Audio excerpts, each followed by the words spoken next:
ina fo ba kalama cogom na la dala kula sanga ani wati bela jilina ambisi ma korbo ma anu bisike kuma nga jamana tariku ka ambe kuma fen chama ka fen be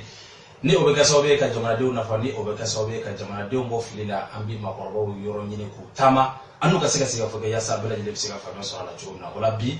ina fo ba kalama cogom na ka fo ka jamuka mandimi be ni oye masala kene ye kuma na bi amo kene de ka wala anya kan tuguni ka la dala tle dugubla u kafsala da wili antara sianga ma korbo do ma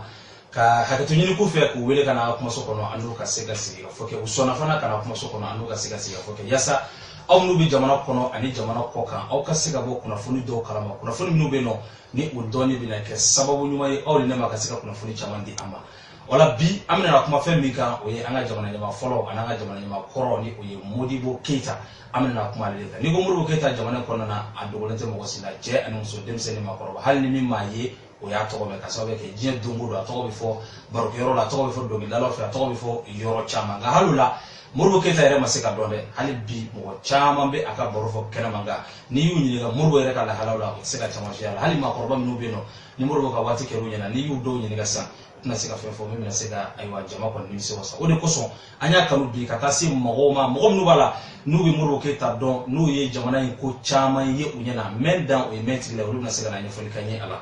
wala bi anya kanu ka mo nu wile am ko folo o ye Dawda Tekete ale kuna fo dila yo kofe sewni kala fana do ni o ye écrivain wala aye livre labando sebe 600 livre mi bi no ni o kuma Modibo Keita ka koroye ale ye nyenyini chama ke Modibo ka fo ka sika gafe ra dila aka mo flana mi ba mo koro to ye ko Mahamadou Bamba ngo karamo Mahmoud Bamba o kuma na ale ye anga chokoro baye o kuma na ngo minu be no ngo kala yoro minu be anga jamana kono ale yuka chokoro bado fana yi o kuma na anye ale fana bismillah kuma so kono na annabi na sika sigi ka masala ka sika fe chama fo anye anga aywa tariku koroka wala na fo ba kalama chugum na ka fo Modibo Keita aye sansigi ne ke jamana kono o sansigi kono na okmana ay bara chama ke sansigi bi laba wati mina okmana femi ya ka fanga ko ni o tiena fanga mina na ka so ke okmana femi la kana bawo ni o yeso asuye rudo ko ni billa ka ta kulita ke ala okmana kulita ke le ala o kera ka ben samba ke ni ke me konto ani sambidu ani sambi woro ani segini o ye le 19 novembre 1968 okmana sinitene o de bina ben le 19 novembre 2018 o ba jira ka fo Modibo Keita bole fanga o sambidu o dafara choi okmana anya kanu ka sega baroke aka yasa lambago ani flabago o bela de sega famia so ala chugomna okmana ma fo ina ko au bismillah ko kura o ka kana kono wala mina kuma di Dawda Tekete ma ka foli ke ka nyesi an flabaga bela de ma minu bi jamana kono ani jamana ko ka yani an ga kuma di ama karamu assalamu alaikum salam ko bashite to raste dogono mo be rala aywa ibi dambe tele sanfɛ jamuka min bɛ ni a tɔgɔ ko masala an b'o de kɛnɛ kɔnɔ ani i wele bi yasa an ka se ka sigi fo ka se ka baro kɛ o kumana yanni an da ka don kuma na i bɛ se ka foli kɛ ka ɲɛsin an filɛbagaw ma. y'a fɔ cogo min n ka foli kun fɔlɔ a bɛ ɲɛsin aw filɛlibagaw na aw lamɛnibagaw ma ka foli ɲɛsin e yɛrɛ fana ma e min sɔnna ka an bisimila bi nin kɛnɛ in kan walasa an bɛ min dɔn Modibo Keita kan ani a ye waleya minnu sigi Mali kɔnɔ san 8 kɔnɔ ani a minɛnen ka bɔ a ka fanga minɛlen a la sɔrɔdasiw fɛ a tun bɛ lahalaya min na fo kana ala ka wele s'a ma ka kan da bɛna se o bɛɛ de ma o de kɔnɔna la an ka foli a bɛ se e fana ma e tɛmɛnen kɔ baarabokum an ka foli bɛ sale ma foliba parce que an kɛnɛ ka sigi ka hakili jagabɔ kɛ k'a fɔ ko Modibo Keita ka fanga tiɲɛni sɔrɔdasiw fɛ n'a san 50 bɛna dafa i y'a fɔ cogo min ni ala sɔnna sini an kan k'a ma filɛ san 50 kɔnɔna la ko caman fɔra ko caman kɛra olu bɛɛ bɛ mun yira n ye bangeni donc an ka laɲini tɛ fɛn wɛrɛ ye an ni kunnafonidilaw an k'an bolo di ɲɔgɔn ma fɛn fɛn n'a sɔrɔ o de ye tiɲɛ ye min b'a to dibi bɛ fara ka tiɲɛ yira tiɲɛ min b'a to an ka jamana bɛ se ka nafa sɔrɔ tiɲɛ foli la an ka laɲini o de y'a kɛ an sera man na donc an b'aw fo k'aw waleɲuman dɔn o sira fɛ. o diyara n ye o la an bɛ taa an ka cɛkɔrɔba fan fɛ sisan ni o ye karamɔgɔ Bamba ye n ko karamɔgɔ an karamɔgɔ salamu aleykum ko baasi t'i la ayiwa i bɛ danbe tele kan bi sɔgɔmada in na an ka jamukan bɛ kɛnɛ kan o tɔgɔ ye ko masala an y'a kanu ka se i ma k'i wele i sɔnna ka na an ka wele jaabi o diyara n ye kosɛbɛ o tuma yanni an da ka don ɲininkaliw ani masala yɛrɛ kɛnɛ kɔnɔ i bɛ se ka foli kɛ ka ɲɛsin an filɛbagaw ma. ayiwa ne kɔni bɛ manumɔgɔw bɛɛ fo n kabakoyalen n b'u bɛɛ fo kabakoyalen cogo di karamɔgɔ an bɛ kuma min kunna n'o ye Modibo ko ye bon a kɛra komi mɔgɔw sinɔgɔla de o kabako ya bɛ na kosɛbɛ n bɛ cɛ min dɔn n'a tɔgɔ ko Modibo Keyita ale de y'an ka indépendance fa ye o ye Mali ta ye n'a ka di i b'a fɔ Mali Afiriki indépendance bɛɛ tun bɛ suma ale de ma ka na se muso tu ala an kun b'a jate cogo min denmisɛnw mana kuma olu bɛ laginɛ ko ni ko dɔ ka bɔ fɔ non an b'a dɔn an bɛ Afiriki bɛn fan bɛɛ an b'a bɛ kɛ Manden jamana de ye a bɛ n'a waati cogo ye ka nin waati janba in kɛ bon mɔgɔw hali ne yɛrɛ n yɛrɛ sen bɛ jalaki in na bon ka na kɛ mate n ye dɔw fɔ a la an ka kumaw dɔ kɛ Modibo kan nka tiɲɛ tiɲɛ na n yɛrɛ an ye kuma in daminɛ min kɛ n nana o jalaki yɔrɔ de ye n bɛ Mali min dɔn mɔgɔ sɛbɛnw ye cogo min na kɔni da de Modibo ko in kan nin cogo in na a ye n kɔnɔ fili kosɛbɛ n kɔni n jigi ma tigɛ dɛ an seyara n b'o dɔrɔn de fɔ n ka kuma daminɛ la dɛ sabu o kɔrɔla ne yɛrɛ la kosɛbɛ Mali t'o jamana ye mɔgɔw bi yan tiɲɛ tiɲɛ na olu bɛ jamana taacogo kɔlɔsi kosɛbɛ bisi mɔgɔ sɛbɛn jamana la mɔgɔ sɛbɛn minnu bɛ yen a ma fɔ i ka kɛ président a ma fɔ i ka tigɛ tigɛ mais i ye jamanaden o caman jamana taacogo kɔlɔsi kosɛbɛ jamana b'a sen ta k'a da u b'a ye n'a jamana y'a sen kɔsigi a b'a ye n'u y'a taa ɲɛ k'u b'a dɔn tɛgɛ u b'a dɔn jamana mana hali jɛngɛ dɔɔnin awa a bɛ bɔ olu la de parce que olu yɛrɛ komi jamana yɛrɛ ye u sogo dɔ de ye n b'o dɔn jamana in na nka nin ko ba in ta ka na kɛ tan an bɛɛ sigira ten diɲɛ fo ka na san 50 se karamɔgɔ o ye n kɔnɔ fili kosɛbɛ don o don mɔgɔ bɛ taa kalanso de peut-être nin ko in na ne fana bɛ taa kalanso nin na k'a dɔn nin ɲɔgɔn bɛ se ka kɛ Mali la nka a ɲɔgɔn in kɔni man di ne ye ayiwa ne kɔni bɛ kuma daminɛ o dɔrɔn a diyara n ye ayiwa filɛbagaw siga foyi t'a la k'a fɔ aw yɛrɛ bɔra ka ayiwa kuma daminɛw kɔni mɛn fɔlɔ ni Ala sɔnna ma an bɛna na jigin kuma kɔnɔ sisan ka se ka ɲɛfɔli kɛ yaasa aw bɛɛ lajɛlen bɛ se ka faama sɔrɔ cogo min na o kumana aw mɔgɔ minnu bɛ yen ni aw bɔra k'an ta sisan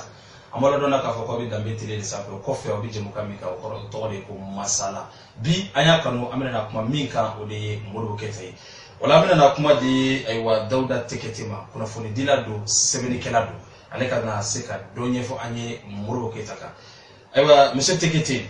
Modibo Keyita yɛrɛ tun ye jɔn ye a bangena min a bangera san jumɛn na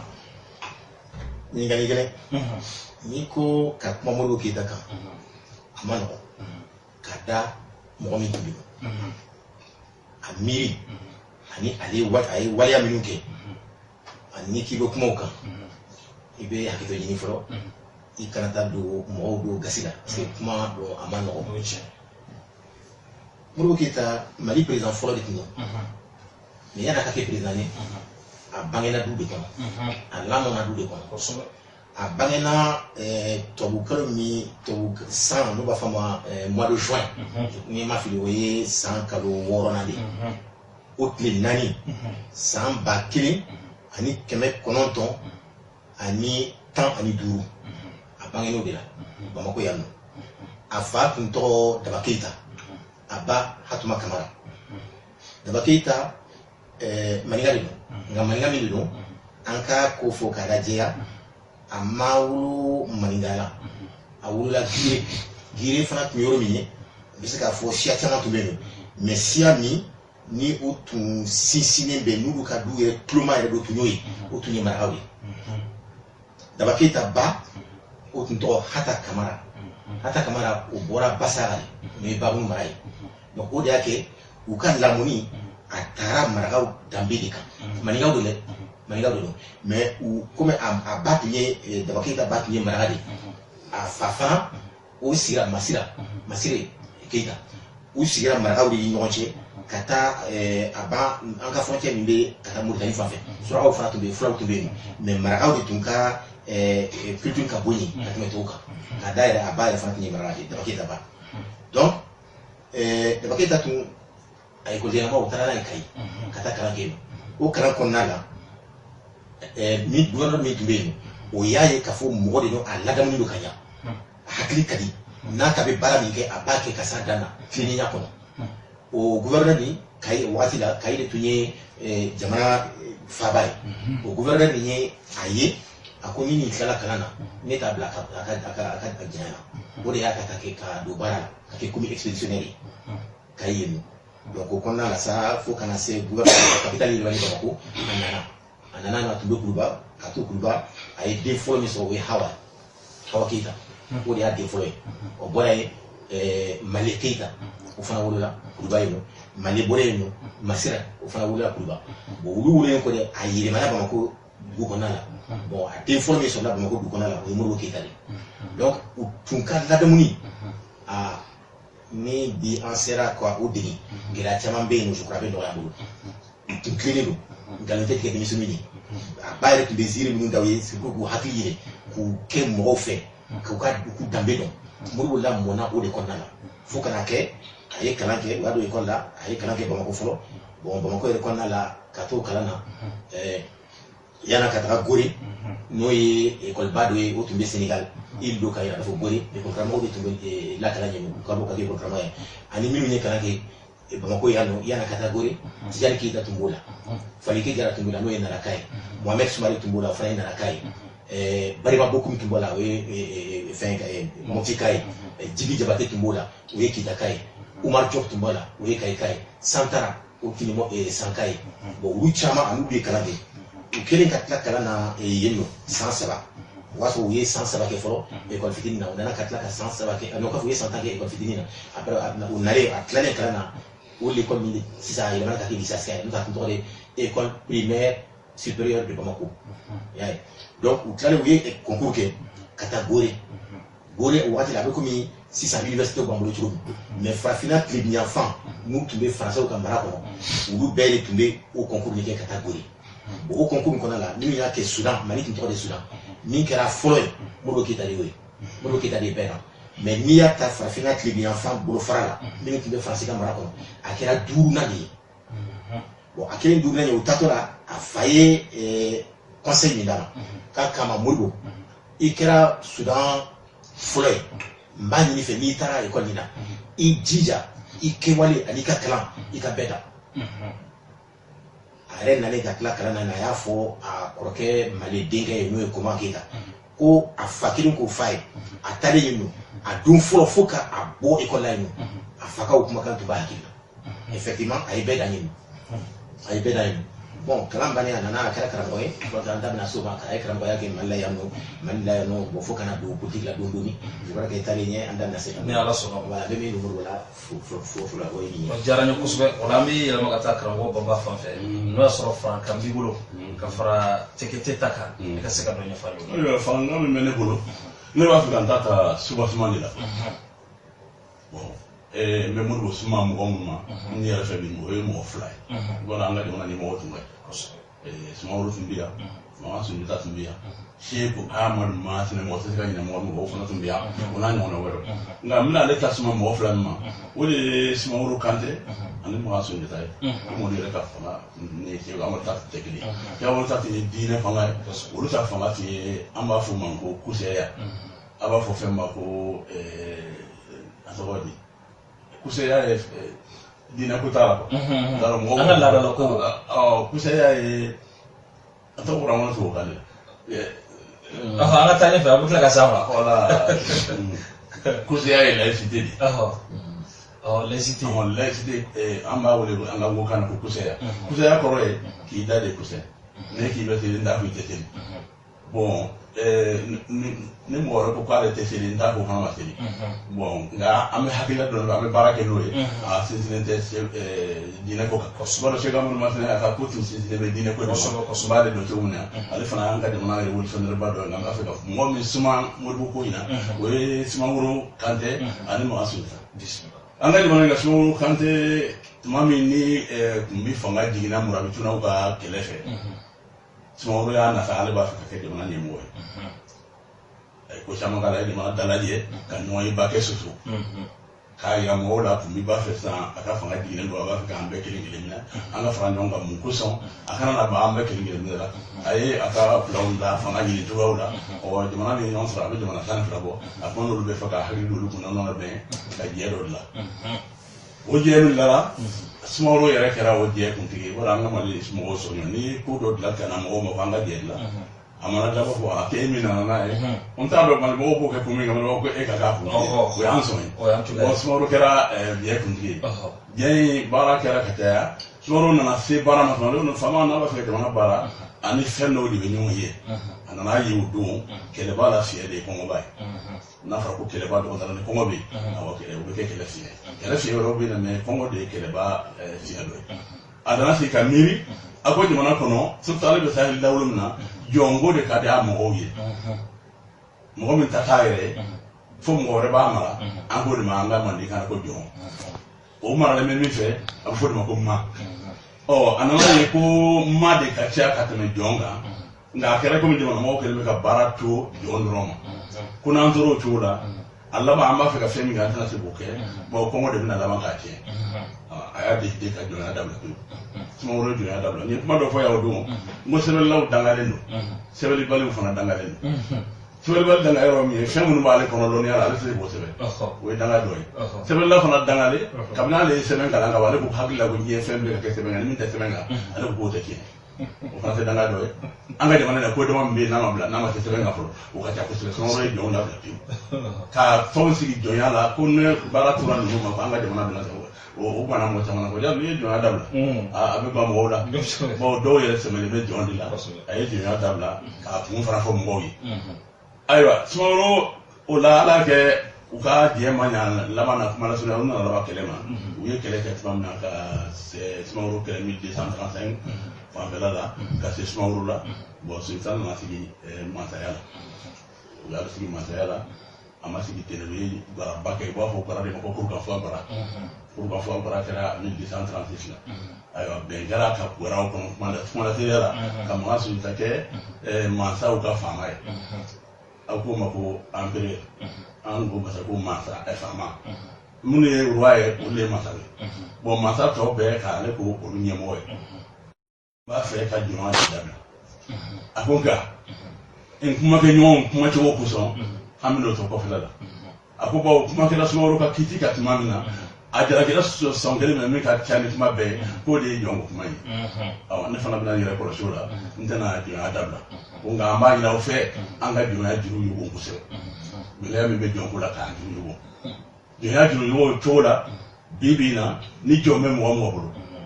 fi i k'a dɔn fɔlɔ ko mɔgɔ don mɔgɔ don i b'a minɛ mɔgɔ minɛ o kɔrɔ ye mun ye i b'a dumuni i b'a fɛɛrɛ bɔ n'a banna i b'a kɛnɛya a faamu ko mɔgɔ don n'i y'i ka jɔn minɛ komi bagan a ko an b'a gosi la ka labila o kɛra ale ta kɛcogo ye ayiwa a kuma ka gɛlɛn nka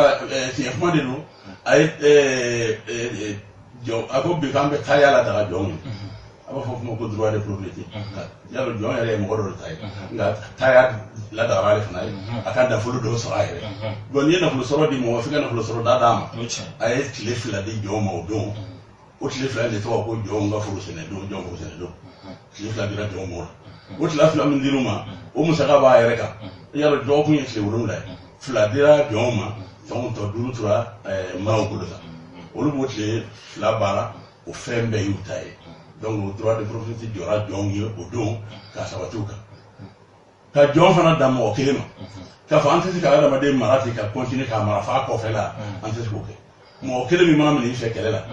o ye jɔn ye n'i ye min san sugu la ka na o ye jɔn ye nka n'o ye den sɔrɔ i ka so o tɛ jɔn ye tun dɛ o wolola so sa dɛ o wolola so yalɔ jamana bɛɛ bɛ nin kuma in fɔ o de kosɔn ko sɛbɛnnibagaw dangalen don nin kuma in bɛ fɔ bɛɛ b'a dɔn kuma tɛ fɔ gansan tɛ sa o wolola so o de tɔgɔ ko woloso o kɔrɔ ko jɔnya banna sa ayiwa ni jɔnya banna a ɲinini sa ko yɔrɔ dɔw b'a ko kɔnɔ min kanunen don n b'a dɔn mɔgɔ tɛna sɔn ma joona dɛ ni jɔn kɛra woloso ye i b'a lajɛ k'i denmuso dɔ d'a ma furu la o tuma i tɔɲɔgɔnw bɛ da la k'i sɔnna a ka hɔrɔnya ma a y'o hakili fana fɔ ayiwa jɔn an y'a fɔ sa i ka jɔnya ko bɛɛ bɛ i nɔ min san wala i ye min minɛ kɛlɛ la i ka jɔnya ko bɛɛ b'o de la nka n'a ye den sɔrɔ i ka so tɔgɔ o tɛ jɔnya i tɛna o ye woloso ye an y'o faamu bɔn jɔnforo don nin hakili an b'o fana fɔ k'a fɔ ko jɔnforo tɛna don an yɛrɛ ko piribe de ma ko jɔnforo a dara jɔnw de la a kuma bɛ bɛɛ da kuma dɔw bɛ jamana kɔnɔ n'a bɛ fɔ bɛɛ fɛ o tɛ kɛ gansan ma a bɛ fɔ kun dɔ de la a y'o fana di jɔnw ma mɛ nin baara ɲɔgɔn na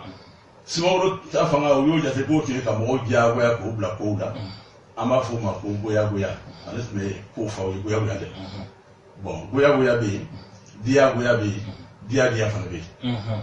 goya tinale tay ate apun defia nyete fie bo ni fiki nyon ki ka bara ina fa bara go na nyete te fe ni karwati dala we goya sa we ka fo mo ka nyefo ka tono na no hogira alla o to mo ka fa o dia goya bo dia sa o ko ni we fe mun be kete fo san fo di ara mo na do na ka war bo kai o dia o si makara bo o te ro da na ka mo fo o se ta es mo ro ni ngand mande o ko ro mo ro ni se ta be ka tam fa ma ya ko da ko sa ka nyefo to do nande ya sa ka ki bo goju akabi abse ka nyefo ka be ko bula nyefi fi mi la ba so ati karwa fi bon so yo hakili wo ana na ye ka fo o de hakili ni mai bon en fait ça do be mo ko fam quoi abi je dana be te ke kunti an go fam pro yalla to una nu ka fe sala le kana sama ko dum karasi ko be se ka ka tiete de o tiete sinade tiete sinade na tiete kili be te alma be da ko di ya ko di bo be ni bon bi ko amana kuma tienu gani ale ni mo to te kili mo tama be kun gani na anga afri ko ya anu te kili chodi adam na jogodi la ko ni dawla te te mi fosa ale jogodi do na fo ta jodo ta ke mo be point ere mi maro ko sebenye nganga jonde mo ti ni na be kuma be ke bena awa mega hakli ni man yila la sala na hakli ma so ka baraka fe mo be ke hagila mo ru ta fi ye foli bi yara wati la be fo ko ni ka tan nyana de anga si no la be fo ko ni kuma be mo fe bi ka kuma fo fɛn bi kɔnɔ n'i y'o ye fiɲɛ de i b'o fɔ ale ta tun ye de k'an k'a dilan ɲɔgɔn fɛ i b'o fiɲɛ bɛɛ i mana fɔ cogo jugu fɛn fɛn na ni ɲɔgɔn ye yɔrɔ dɔ kama baasi t'o la nka n'i taara i den kɛrɛfɛ ka kuma dɔw fɔ kɛrɛfɛ ale tun tɛ min fɛ o de ye o an y'a dɔn fana tiɲɛ ni kuma de ye o n'o tɛ kuma o kuma bɛɛ n'a sera ka fɔ i tɔɲɔgɔn ɲɛna i b'a dɔn o tɛ kuma ɲɛnama ye a y'o o de kosɔn n b'a fɛ ka nin fɔ fɛn dɔ de kama komi ko dɔ ta kɛra min kɛ olu ko a ma ko liberté bon anw tɛ o kɔrɔ dɔn bon anw fɛ Modibo ta in tun ye liberté de bɛɛ bɛ fɛ i ka kuma o kuma bi bɛɛ a bɛ fɔ i bɛ fiɲɛ min na i b'a fɔ hali n'a b'a yɛrɛ la i k'a fɔ o ka d'a ye ale b'a yɛrɛ kɔrɔte bon an ye ale ka mara kɛra o mara suguya de ye bon fɛn dɔw nana la an tun t'olu faamu parce que tiɲɛ na Modibo ka niveau de connaissance tun b'an ɲɛfɛ kojugu a tun b'an ɲɛfɛ jamana ko la a don na bon aw ni karamɔgɔ ninnu tɛ mɔgɔ tɛmɛ bon o fana y'a la kojuguba ye dɛ aw karamɔgɔ ninnu ma ɲi anw ye fɛn y'u la an tɛ se ka min faamu fiyewu bon yala olu nana an fɛ yan de ka jamana an ka cɛkɔrɔbaw k'u bɛɛ kɛlɛ k'u bolofɛn bɛɛ cɛ hali bi b'o bolofɛn cɛ de la ka taga ban nka kalanden ninnu t'o ɲɛ yira de fiyewu o ma sɔrɔ u ye fɛn dɔ sɔrɔ an na o de ye k'u ka kan dɔn an da u ye kan min dɔn an da kan ye fɛnba ye dɛ hali Modibo ka problème caman u min ye kan ko de kan tun ma mɛn Modibo nana ni fɛn dɔ ye ko socialisme an m'a mɛn ma fiyewu an y'a mɛn a ko socialisme a ɲɛdɔnbaga ye mun ye olu de wulila k'a kɛlɛ k'a fɔ an ye ko socialisme kɔrɔ de ye ko bɛɛ bɛ dalajɛ du dɔ kɔnɔ ko daga sigi ko a bɛ tobili kɛ olu y'a ɲɛ olu min b'a ɲɛna olu y'a ɲɛfɔ cogo min an b'o minɛ ten mais Modibo yɛrɛ n'a ka mɔgɔ kan t'u da fiyewu k'u bɛ se ka socialisme fɔ an ye k'a tɔgɔ ye tuma min na an nana n ko kalan ta ne nana n ko kalan don n y'a mɛn an karamɔgɔ ka livre dɔ kɔnɔ ko socialisme kɔrɔ de ye ko dɛn ɲɔgɔn na mɔgɔw ka mɔgɔw dɛn ɲɔgɔn na yɔrɔ ne tun ye fara Modibo si la ka jɛ yan an tun bɛ nin faamu dɛ parce que anw yɛrɛ sigi cogo de dɛn ɲɔgɔn na ye an sigi cogo de mais a tora ten hali ni min bɛ an ka kuma fɔ a bɛna fɔ ko socialisme ye fɛn min ye maa si t'a dɔn yɔrɔ o don yɛrɛ sɔrɔ kalankɛla ma caya ko nin cogo jango an ka se ka tugu o kan kɔrɔ o yɔrɔ ninnu fɛn caman kɛra o ko kɔnɔna o caman ye fili ye nka fili fana na sababu dɔnnen don an kalan bɛ kɛ tubabukan de la kuma bɛ k'an ye tubabukan de la jama fanba t'o mɛn n'o tɛ an ka jamana ye mɔgɔ sɛbɛ jamana de ye dɛ mɔgɔw bɛ yan n'i ko ma ko hɔrɔnya a bɛ da bɛ tu la da tɛ t'o la fiyewu nka fɛn min nana nin a ma faamu an fɛ yen hali bi ɲaga min b'an senkɔrɔ a ma faamu fɔlɔ jamanadenw ma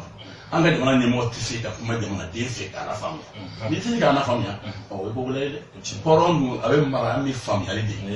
o de kosɔn Modibo ne ma kɛ mɔgɔ ye ko n ma bɔlenba b'a la kosɛbɛ n ma donnen tɛ t'a la parce que ne tun bɛ lɔtɛ la a y'a wɔlɔ fɔ ko bolomana Modibo fa yɛrɛ teri dɔ bɛ yen ko Bobo Ɲagate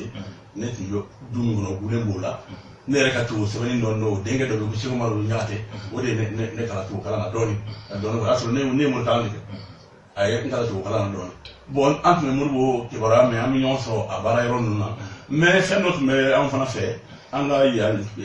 parti ko ninnu ni fɛnw bɛɛ aw ka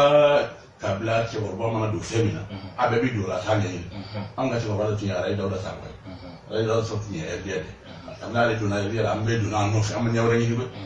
le fara da man RDA di na nya so ale da ka nga ke ne mo ke ne mo muso to ko amna ta sabo ka bo buba da bo amna ta sabo o do ke de ale da no c'est que il mo muso do ke o ko mo il mo ke ni c'est que en tout cas ale da no fe ndia ko ina ambe dona to la so ambe bosula bon comme il y a un son bon moi c'est à la de la vie sur le ciel ta kuna dia ta banka na kuna dia anti ala de la anta ne pana fikira autour et ma do la na do la mo wo fe mo ne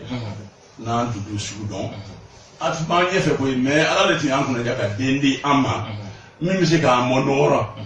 mais ñami fo aw karam hono no mayinde d'accord mayinde am singana ndu to fo nga aw ka nga fam anya fam aw feñe o lu kerefe mi tu tay o ka bela ko sebe anya fam bo mo joya sonde ba abaka kobe na rima haliti abaka kamin bidani ale anga yo to mun da o to fori oui ou non abela kapia décentralisation c'est les gens qui mettent les mais décentralisation parce que anga du gros fini ya client ni to zamina mais entre ma barat non la ma dolane no be banu na to no ko so ne to ko ro fo bo ko sa téléphone ni ka to ko ro fo na to ro o ti kele ko ro ale na to ro de ka dala e ba so commune do be no ye dot ke ka bo commune na o kunguru fla ka to fana fara nyonga bo ke commune do an mo na patrola par exemple ni ko sabo jitimu en fait adoren adam donen ko so shiam bi adoren mais wiye jitimu fly pa do fo ko wote bu ga do fo jitimu sanangro o ka jamana ngere fana wulu ka ko ka na commune misal bi do ka ida to mo ni mo chama de jamana to bon o colonisateur ka koy colonisateur ka kala ne fana ni ma jije bi ka no wandi an sran be o de ye ko so ko o de ala ko fana ne ko bi dan ni wona ko madame la am be tiemi kuma kani ne ma ñoye ma fa mu kira modu mais adamade ni jowo kira modu we ko bayde ko so ta ama mi dosi ka be mo ta dum ta ko o be fen fo ala ko dula ko frappé de ima famu wala ma ala kali bawo ya ala kali ka duya atonyo ya ke adugara ama foto nyom ba ka dude o la de ka baran nude at molu fe fana de ko so be mi at mi se ko lu se mo asena ka fama ya ka na ma so aywa ambe mala ke nga na fa furo ko aboli fo mala ko sambi juruse ka nga de mala yasire to ka beda de limbe o ne bana ko sebe de famna ala kan no tama amin ya rabbi aywa ali bi ambi awla dona ka fo ambi dambe tele safe ambi kana min ka o ye masala kana bi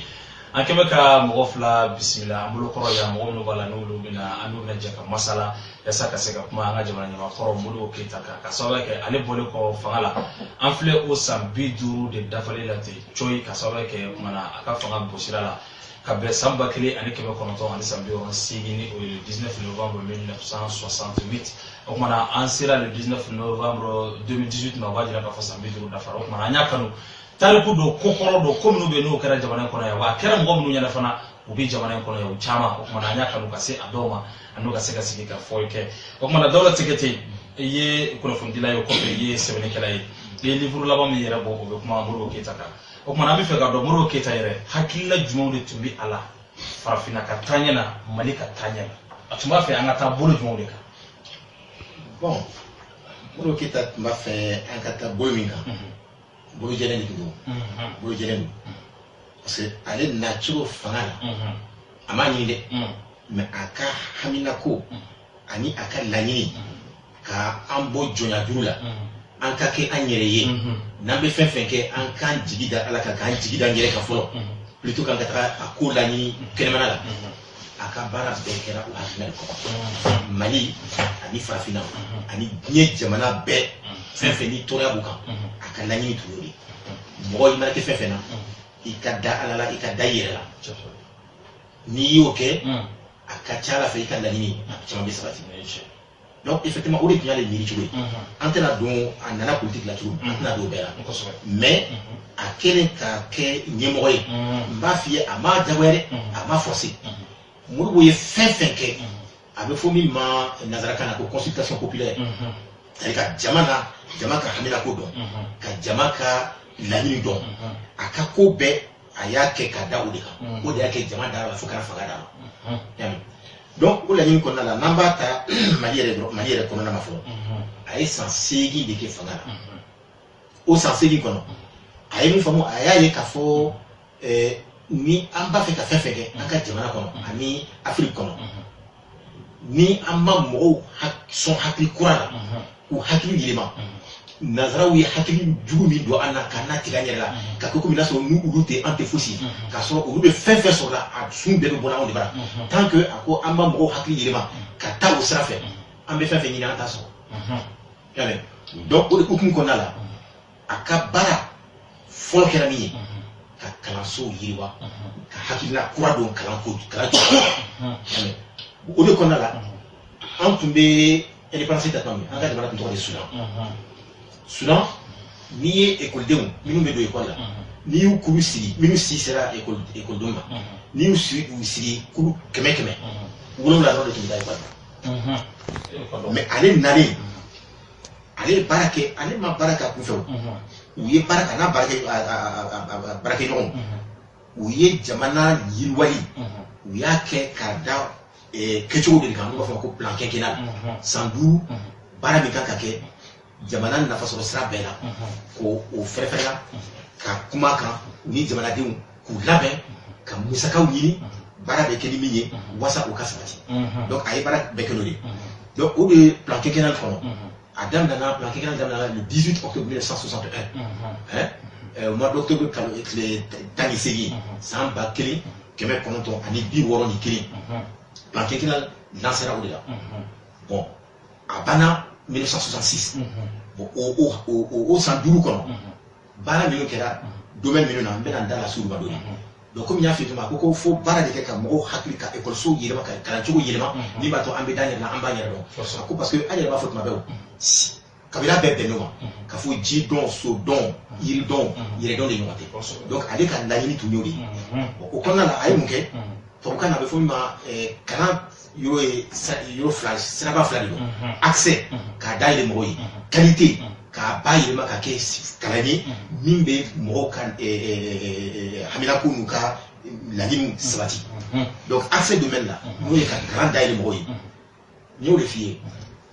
an tun bɛ référence ta tuma min n'i ye denmisɛnninw bɛ taa ekɔli la n'i y'u sigi kuru 100 wolonwula dɔrɔn de tun bɛ taa ekɔli la mais san 6 san 5 in kɔnɔ plan quinquennal la 1966 ale nana ka se ka kɛ n'i ye denmisɛnnin kuru sigi 100 23 olu bɛ taga ekɔli la y'a mɛn donc o kɔnɔna la a y'a ye fɔ n'i ye kalan kun fɔlɔ kɛ a ye kalan kɛcogo yɛrɛ yɛlɛma k'a kɛ école fondamentale ye donc san 9 i bɛ kalan kɛ n'i ye kalan kɛ o san 9 mana kɛ dafara i bɛ diplôme dɔ kɛ u b'a fɔ ma DEF y'a mɛn bon n'i ye DEF sɔrɔ i bɛ taga kalanso min na u b'a fɔ ma lycée enseignement secondaire bon pour que comme mɔgɔw dontaw ekɔli la u cayara donc a ye lycée caman dayɛlɛ a ye lycée minnu yɛlɛ n b'u dɔ f'i ye lycée Askia ale de y'a yɛlɛ ale n'ale tile de la lycée technique ale de y'ale tile de la lycée de jeune fille ale n'ale tile de la lycée Bouyagi Fadiga ale n'ale tile de la le centre de formation professionnelle n'u b'a fɔ ma CFP Soumaoro Kanté ale n'ale tile de la le cours secondaire Prosper Camara n'u b'a fɔ ma lycée Prosper Camara ale n'ale tile de la ani musow ka an danbe dɔn an ka tobiliw ni an ka finiw bɛ laban cogo min a y'o don Dabu lycée ɲɛnɛ Dabu lycée n'u y'a yɛlɛma ka kɛ faculté san ale de y'a jɔ a kɛra ale tile la ani école normale secondaire bon ani Banakoro lycée Marikala lycée Sevare lycée ale de bɛɛ ye nin bɛɛ kɛra ale de tile la y'a ye bon an tun bɛ indépendance ta tuma min kalansobaw n'u b'a fɔ ma école supérieure o si tun t'an fɛ yan o si tun t'a fɛ donc ale nalen de san 6 nin kɔnɔ san 5 nin kɔnɔ n'u b'a fɔ ma ko plan quinquennal o kɔnɔna la a ye yanni da ka so ma fɔlɔ hali ESICA n'u b'a fɔ ma école centrale d'industrie de commerce et d'administration ale de y'a projet dilan 1967 mais a tun bɛ na dayɛlɛ tuma min o ye fanga bila la donc a yɛlɛnna le 29 octobre 69 mais ale de y'a projet kɛ ESICA nin donc olu bɛɛ labɛnna ale tile la ani école secondaire de la santé an tun filɛ nin fɔlɔ tubabu tile la sage-femme tun tɛ formé Mali la sage-femme tun tɛ yan foyi muso minnu bɛ musow lajigin ale de école secondaire de la santé dayɛlɛ en 1962 pour que muso minnu bɛ musow lajigin sage-femme u ka formé ale de y'o bɛɛ kɛ i y'a ye Donc, au bec à l'écrit là. Alors, après, il y a une fois, quand on se bat, nous avons fait l'école supérieure, à tomber dans la famille là, au site terme. Donc, à Émile Nile, quelqu'un dans l'école là, qui a 61, qui a 66, à l'école nationale d'administration, à l'État École nationale des ingénieurs, nous avons INI, à l'État les clés là. École normale supérieure, à l'État les clés là. IPR de Katibou, à l'État les clés là. École de médecine, à eu Bliki Foloda en mars 1968, mais à tomber les Bangaso, Fanga Bravo. École militaire interne Kati, en cas où la signé au formé, à l'État d'ailleurs. Donc, ni béa à la ligne pour que donc mon shit c'est katanye ni makara. Allez vous calme t'es donc à fond d'être au calme mais en cas il y a donc calme. Donc à kabara bête be nyesi lodo. Bon maintenant au yé mieux nazara école nous au tafani et pas y avoir de nous mais à madaoma à tout daola en cas tout daola dibisimi chamabe dibisimi maintenant école donc ayi mon là ayi bara do da il va faire que service civique au service civique nous nous tous Sinsimbré avec vous mako centre d'animation rurale au centre d'animation rurale la quelqu'un ni kona là ayi région Woromi Silimani là décentralisation qui est la canal au région Woromi kono ayi centre d'animation rurale 12 régions qui est donc centre d'animation Bisma bon au centre d'animation qui est mo bidou tubé au mo bidou nous tubé muke ou tubé en cas barani en cas jamana yirwali c'est kata barani ko sojo seneke sele yirwali bagamara naro masonyo nous be ou tumbu la kanawa en même temps ani keleke tu allemand mais parce que du coup tu ngati encore sans greffe donc ou là ou fera ka sinsimbere sans d'animation rurale nous ngati sinsimbere mu furwa furo du tumbu o furwa furo nuna souvent mi se ka sene yoro minuna ou tumbe sinsimbere ka mais la nous furwa furo barake o mana souvent mi so gouvernement bo sawa ni gouvernement yo sa a wari mi so ni ulu mana ke kala minnu be kana ni utla mana ke kala iye bara min digi ubo minan sanka dima wasa ikabara ke ikasira donc ayi ni beke ka yira ka fo nanya jigita nyeka ka danyere la anka nani be sabati be teriok la ka teme nambe to kambolo janko fait mabe ayanson anye ni projet blanc a wari tambolo ambeta financement ni ale ni beke ni franc malien be ama drobe ni mo fait kalanso nous la pour la kwana sans kilen ko aye kalanso nous va classe keme saba aya da drobe kilen ko fait mais bien fait du ko to da ni ba fa kali classe so kilen do jo ba fa ko fo ONG étranger nous kanande ama bolo jan fait donc ni be ba ira muna akamiri na tnyemi akadanya la akakoke ni bato amsika yiwa kateme ni anya bolo jankere maka vote mabokanso bombe kuma danya ne ayi bara to minuke sera badlan parfait katafeli donc au 40 ans fa tebe ko pour que anka danya la anka nyere do mo ise ki yere don dimission kunga na ma yira o yira ni de konala aye la date do sigi tumba fa mako semaine de la jeunesse semaine de la jeunesse ça mois de juillet les temps du folo konana Mali région mo bébé là kana Bamako théâtre bo ou bien balotan ke fari ko nyana tew ou bo beke demi fa ko ka fa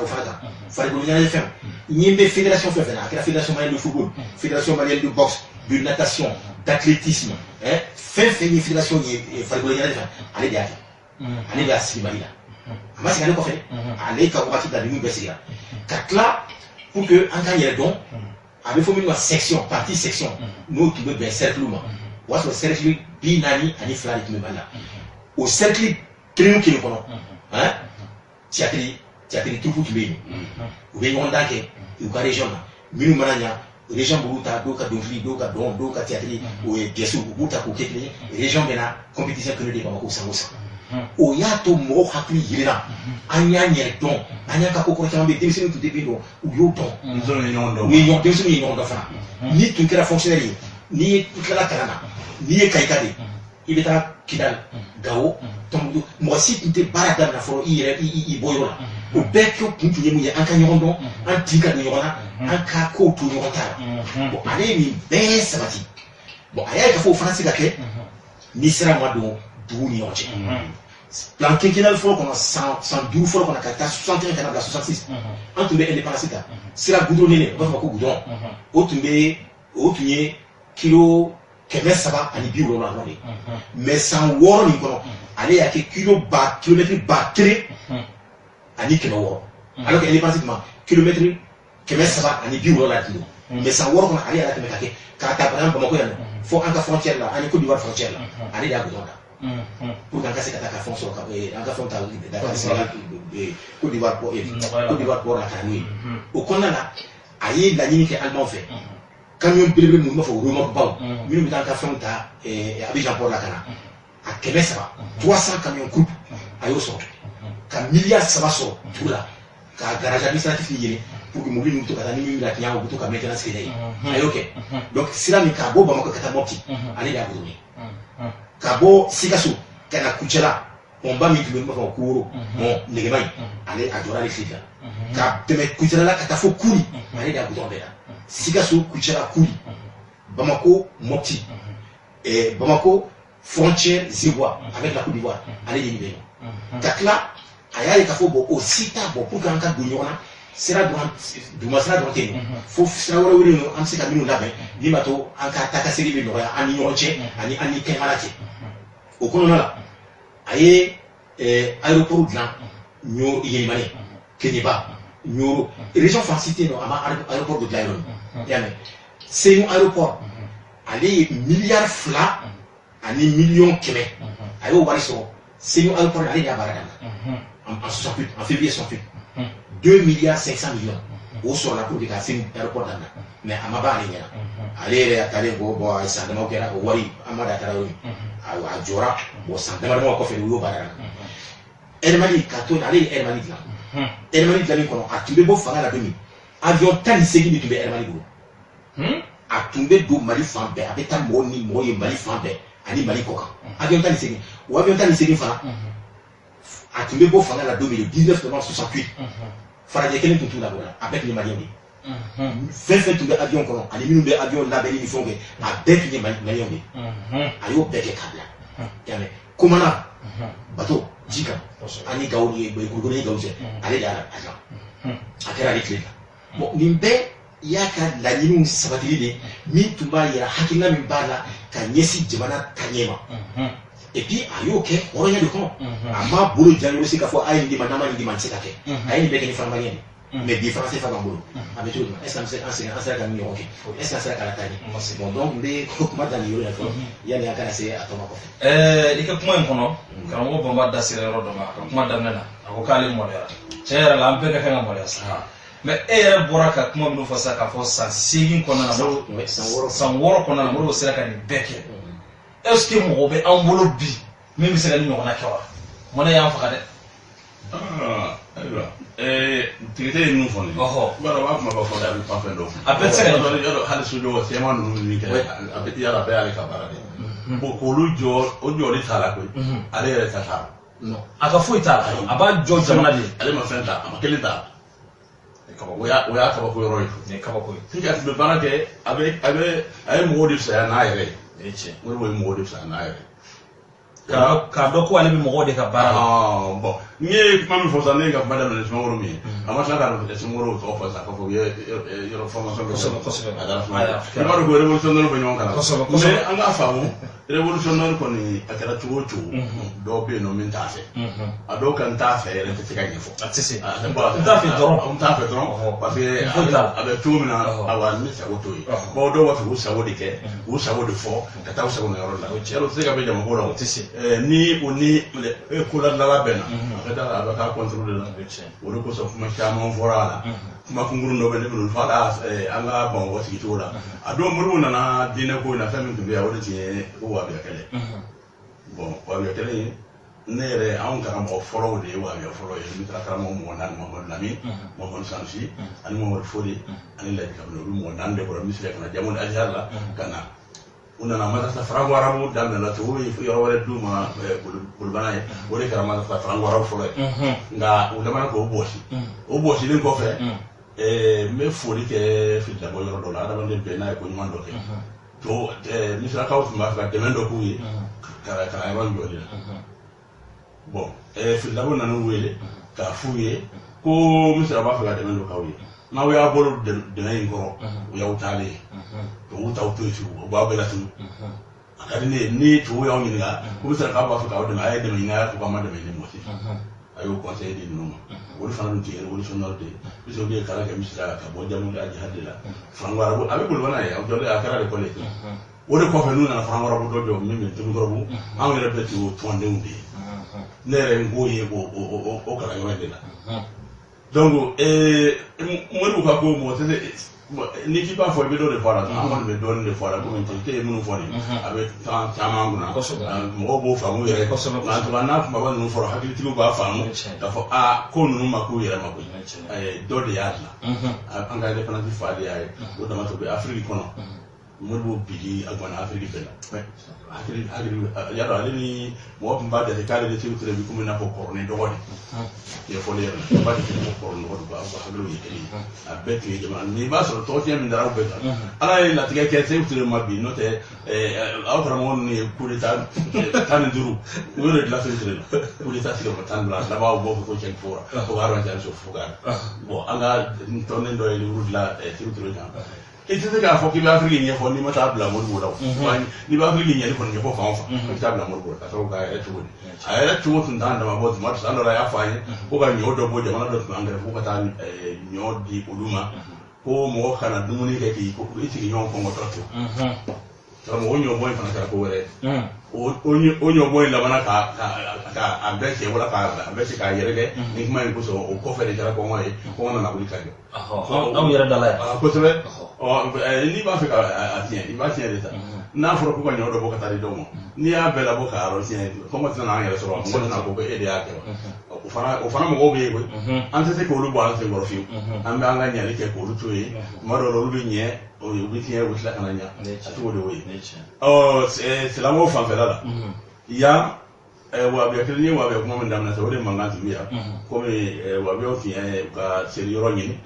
bon aussi fait manga gara na fo ko ko mo se fla te ke bon ko ko do mo se fla te ke bon akele ke bon ko tayi ko do ra be ko be ke ba ko ke ba ni on je u gano ka kana di mo do ma ka bo ala le ni pre da ni na fa nda ka kala sare o pa chena dra wala ka wala ko be mo se yin mo do ko ka te ke mo ka te ke mo do de yira ka ba salama do ka mi do ma fun tuye munye salama yo ya la be ta da ma ka fa mba fe ma fla kana ke bon bo kele bon wonye ka kele ba ko nye aso ba ko la yiro mo boya ka so la ti nga ba ko la ya tu la ni ala je ba do ka fa na ko ya ayo nere ntumbe amepi community ngla anga along do ndo kam si ko kella ma fora ne ko mango ukoko farmado timbi akoko ko mango ay akana kuma fota ta poro ni be kuma tiere ka halna da ka goyer o be mo chama so stande ko mi ga goyer we feno fo ala mi teti mo do ma fo fi ko mi tete ke fla wala te mo ko ti se no na mo ga gola to hali amin pi plasma andana dla ne report mo do gwen ka wala ka ta ko gni yo udana kanu tesiri misiri ko ne ko me ti wala ko ti mode ni ma dabla ne be no fe be gwen ka bi place la ko ti place u da wala ko ti ko tun te tele aku se ki mo ka bon ka fo ka bi da do slama ka ko ko mi be ke fly wala so be ko fam ko te ti o ka no da ya la de ka ta da ka fo amba fe da ka te mo ko na aw mi bala na ko ba fe ti ne sama so na ma nyala ni da la sala bi mo nyino de la na e ba de la ka bi ya ko be kan ya ita o yoro nu ka cha ka kula ko so mo yere be ko la kana dama ale bu de mala na ke kama ku sa goyi akone ado mo mo ma nye ko ju ne ko na fiemi yana ado jamana kana kala ma ja yana mo mo ma nye fe aw ka mo no kana ju no e bi jara bi aw ngam la aw ka mo do ne mo kala ne aw fa mo kala de mo nget ba fe comité yi da ko ay comité mali kono ani Afrique bon ni ko farfina o be anka Afrique du Nord wote kabana mais ali dunya Afrique belgi farfina pede ko ka danga misali flore ni Algérie tumba ka indépendance ta sami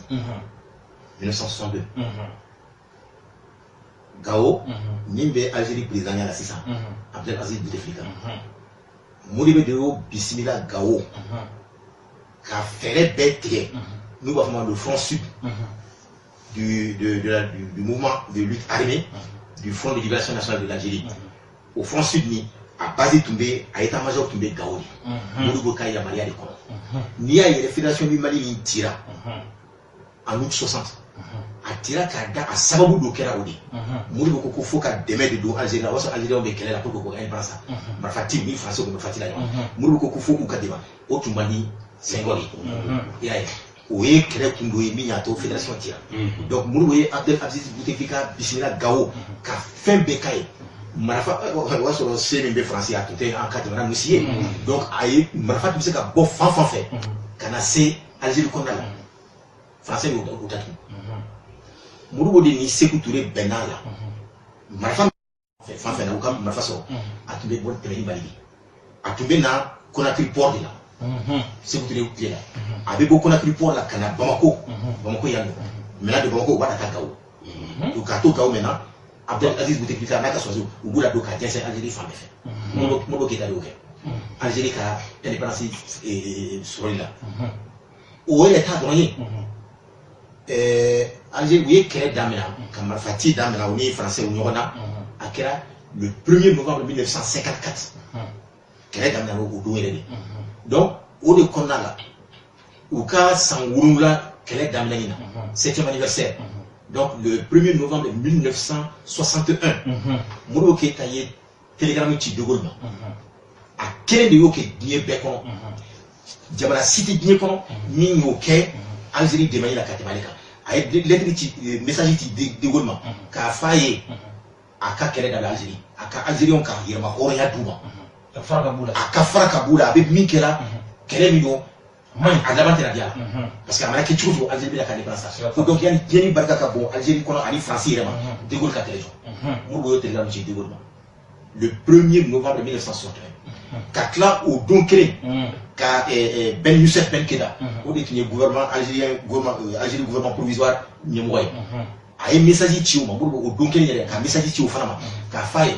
qu'autant que Algérie marque indépendance, tout le monde mena Samosa 1er novembre comme il y a quelqu'un dans le 54 1er novembre ko Samosa Mali n'a qu'un gouvernement n'a qu'un parti n'a qu'une organisation démocratique ou pas qu'une journée de solidarité en faveur du peuple algérien ayo ti benkera kat là au donc un message ti Nations Unies il va dans Samosa assemblée générale des sociaux ba do au sociaux mikera au 100 en 61 a un message ti le 1er novembre aux sessions président Nations Unies ko Nations Unies te kanka aka sayo batola comme a fora to Nations Unies fait ko akaka ka Francis Diagoya ou ka kelejo aje ka kanibra so mo bo ketali oke ayo ka Algérie yabe donc Fafina kon ayi mi ka ayi mi ke ayi Algérie hein ayi sira Afrique du Sud ayi sur la sous William kata Tanzanie Afrique du Sud keleke debulu tube kele digina ay sura su bo manda ka blakata do ka udu ni kelela wasa ka ko ya mahara ya so ka à partir du banc Afrique du Sud Rhodesie wati la Rhodesie o fana tumba ka kelela pour que ka indépendance aye demenye si Rhodesie aye demenye si Angola ya me udu beka mo ba unala yamu manda yamu pour que ka muru ka demenye aye demenye suma Patrice Lumumba o keren ka o ka fanga jenge waso Fédération du Mali amari sigi ka kosebe Modibo de na je ñoŋo ni Soudanais ye fere beke ka soda sous la bo Fédération qu'on a couple au katra Lumumba de ba kelela fait Congo bon Congo Lumumba fa ko fe an no fe ke do be no ko Antoine Gizenga o fana nana du la ki sigi no ko Stanleyville o to ke na Lumumba sisano ki sigi Stanleyville pour que ka fo ne ambe tele continuer Lumumba to la Modibo Keïta de Kera, gouvernement fort et Fafina, Afrique Bekono, Mignata ambassadeur de la Kata, Stanleyville, Kata, Gizenga, Lumumba, Gizenga, Kata Foucault, Ani reconnu comme État souverain, en cas d'asile, en bas de la Katiba. Modibo Keïta de Kereyoke, Fafina. Donc, Fafina facilite Angola, Aïe Noubedema, Agostine Nouté, Mintouye Kereke pour que Angola prise en fort, on a un mal là, Modibo Keïta. Nelson Mandela Nana. Modibo de foyer passeport diplomatique de Nelson Mandela Mali Tola, Wassa a fait déplacer bien qu'on a été. Bon, les pays de médias ici. Chine qui est au Canada, le 1er octobre 49. Pour que vous cassez que Nations Unies comme a discours de Bambo Ousmane Ba y discours que faut pas faire discours mémorable moi si ma dit que Nations Unies là ka Chine débat ko fo Nations Unies ka Taïwan Chine de Taïwan gain ko fanga be Chine mauka Chine debo ou de ka jama ka cha ou de chinois ka représentant ko fo ou de Canada Taïwan là Conseil de sécurité de la Nations Unies Mali au Québec hein tiers monde là mouvement des non-alignés créé tout en 61 je crois en Yougoslavie Mourou Toumbe allait de Kosovo à Toro qui era mouvement des non-alignés d'autres beaucoup qui non engagés allez on est tous engagés pour des causes justes mais contre des causes injustes donc pour des Kosovo il est trop que non-alignés ou les qui non engagés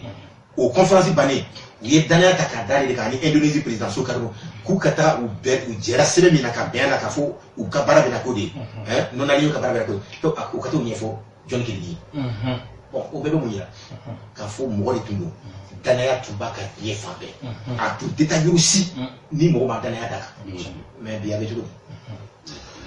dabe telefa wo yoroja ani yorosu ambi awla dona ka fo amikara men ka ambi angaje mo kam madi kana kani ko masala ina fo ba kala ma chum na ka fo kabi jemu ka dona na fo na blango atimina sambela jide ko ni wala le do fando fa wala le do yoro fe fana am fa le do ni ka sobe ke ko yera nu tuga tarku nu tuga ko ni kera sobe chere la kambo an tuga la gawo ti bashe ko ina ni ko manya ka ka kera abilla kan tasma fo ni dala ti dajeni hali bi ambi kuma to dawla tigete bulo kuna funi dila do sebni kala do anya ye ka fo muro ke ta ka watila a jenyogo do be ina fo fili dabo sisugo ina fo Amadou Ndiko kata se Kasim Touré mo no nyonawo o lu ni muro jera ka fanga ta nyofo wi wati do ke nyofo barala ko fe anu labana kana bla no fo mi nu tara ta bola mudu yu mine o umine ko fe kuma chama fora hali bi mo chama ira ta do ka fu mine ko mina ka so be ke mo do be minu ya la kale la kale to jugo la muro ke ta jenyogo no ni o fili dabo sisugo Amadou Ndiko an Kasim Touré umine na muro fe ka so ya ke muyi bon m'a fait qu'il a comme la clé au fin fait sur le moment ni ko kumena na kunyana ate muri wumuna bismillah